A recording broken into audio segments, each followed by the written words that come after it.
Quelles sont les possibilités aujourd'hui pour transporter des liquides dans votre sac de randonnée et quels sont vos besoins sur le GR20? C'est ce qu'on va voir tout de suite.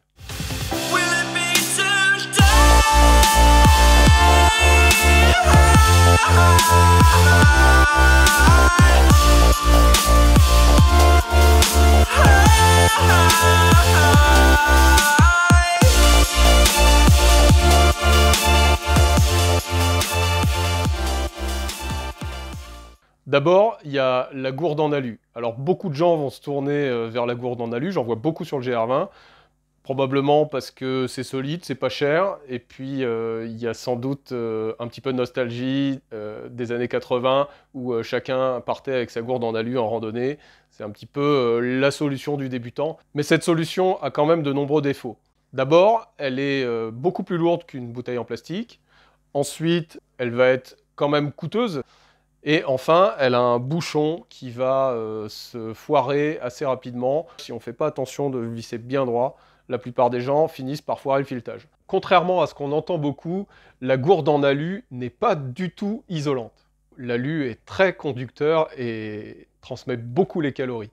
Même si ça y ressemble, ce n'est pas un thermos, puisqu'une gourde en alu n'a qu'une seule paroi. Et le thermos, c'est beaucoup trop lourd. Ok, donc pour les petits budgets, il existe aussi la simple bouteille en plastique de Saint-Yor ou d'Orezza si vous êtes en Corse. Ça vous rendra exactement les mêmes services que votre gourde en alu, à la différence que ça vous coûtera pratiquement rien. Donc pour moi, il n'y a pas photo, c'est la gourde des commandos, il n'y a pas mieux en termes de simplicité. Alors bien sûr, il ne s'agit pas d'encourager l'achat de plastique, bien que celui-ci soit recyclable. Je vous recommande cet accessoire qui s'appelle le Convertube, qu'on recommande à nos clients depuis des années. Ce système qui permet de plonger un tube au fond de la bouteille. Ils vous vendent des petits adaptateurs pour aller sur n'importe quelle bouteille. La valve au bout est indestructible, la valve Helix. Mais ce système a quand même de nombreux inconvénients, notamment qu'en fait la bouteille est ronde et en fait vous la sentez dans votre dos, elle vous gêne. La bouteille a quand même tendance à chaque fois à se comprimer comme ça, parce que la valve qui est ici pour servir à dépressuriser la bouteille ne marche pas toujours très bien.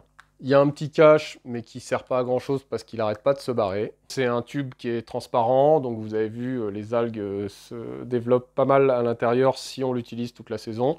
Gros avantage de ce système-là, c'est le prix en fait. C'est le prix par rapport à la prestation. Pour 15 €, vous avez un système d'hydratation qui se branche sur n'importe quoi et qui n'a pas de goût.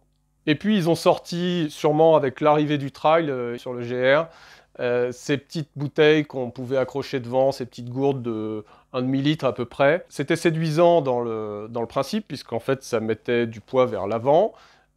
L'eau, c'est ce qu'il y a de plus lourd, donc c'est important de choisir l'endroit où on met son eau. Devant, c'est pas mal, ça équilibre, c'est quand même relativement volumineux. En fait, ça me gênait dans les mouvements, le fait d'avoir des trucs ici, là, à chaque fois que je devais un peu poser les mains, un peu grimper.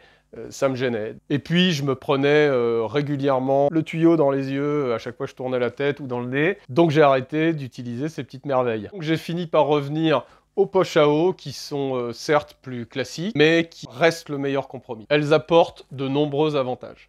C'est léger. La poche à eau est en position centrale dans le dos.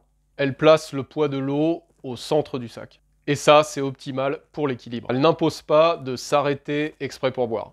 Et ça, en groupe, c'est plutôt sympa. Alors, sur le plan thermique, elle a le gros avantage d'être au cœur de votre sac, donc elle va être quand même relativement protégée de la chaleur. En revanche, une poche à eau, c'est quand même plein d'inconvénients.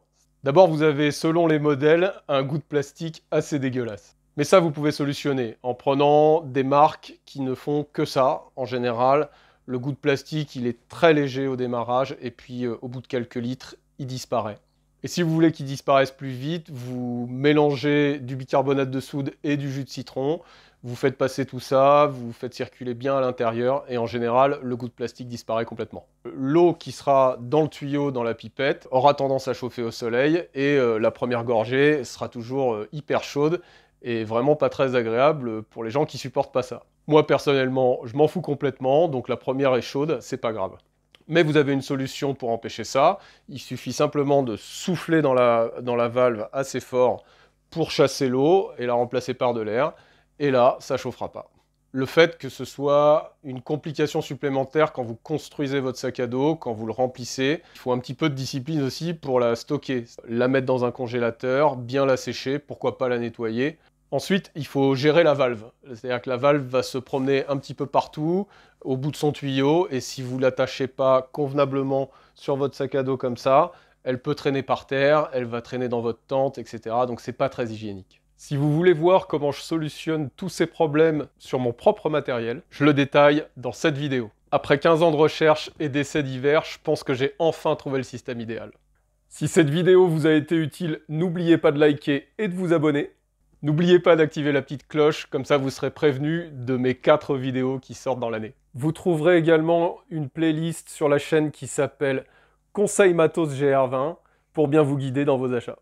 Je vous ai mis tous les liens dans la description. Alors au fait, pourquoi les Alpes? Eh bien tout simplement parce que je passe maintenant tous mes hivers à Chamonix. C'est l'endroit en France où il y a le plus de magasins de montagne au mètre carré. C'est le paradis pour moi, ça me permet de rester au courant des dernières nouveautés qui viennent de sortir.